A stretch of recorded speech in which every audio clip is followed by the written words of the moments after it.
Thank you, Mr. Speaker. I rise today to bring attention to the deadly consequences of President Biden's open borders. In the last month, 3 Border Patrol agents have committed suicide, bringing the total number of agents who've sadly taken their own lives to 14 this year. That tragically adds to the 35 that have been killed in the line of duty in 2021. With President Biden tying the hands of our agents and enabling lawlessness at our border, morale among the force has been crushed to an unthinkable low. So low, in fact, that the CBP has hired a suicidologist to help prevent further loss among its force.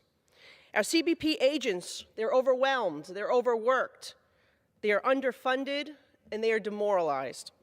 They put their lives on the line every day to defend our nation's borders while receiving no support from the top levels of our government. In fact, the President says there are more important things going on. It should not come to a shock that so many are at wit's end.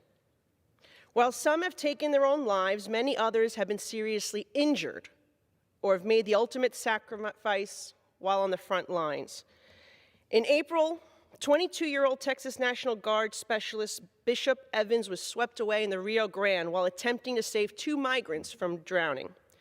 We later found out that the 2 he sacrificed his life for were actually attempting to traffic illegal narcotics.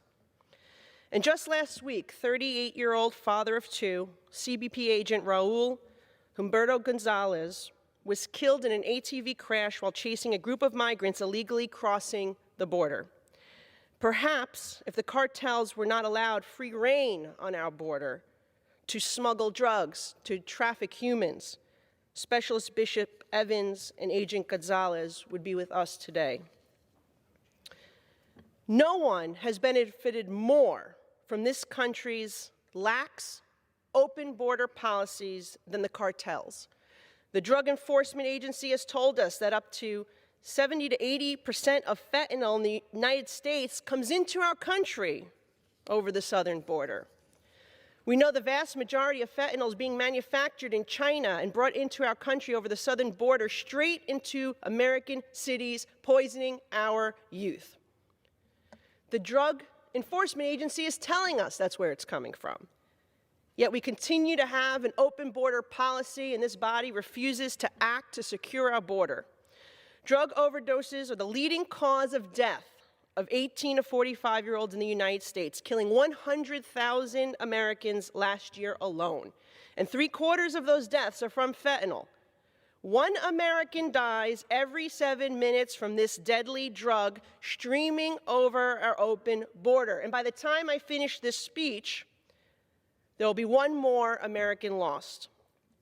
Our babies are dying.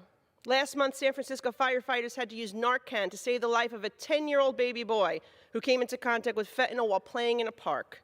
In May, a 3-year-old in California died from a fentanyl overdose, and in November of last year, so did a 1-year-old child in Connecticut. In the last 3 months, there have been 2 fatal fentanyl exposures in western Washington state involving children no older than 2 years old. The fact that our babies are overdosing on this poison should alarm every single person in this chamber. The silence from those, many on the other side of the aisle, and the Biden administration is quite frankly sickening. If you hear anything at all, they tell you that the border is secure, a complete lie. Biden's open borders have created full-blown national security, public safety, and humanitarian crises in the United States, not only for our law enforcement and constituents, but for the migrants as well.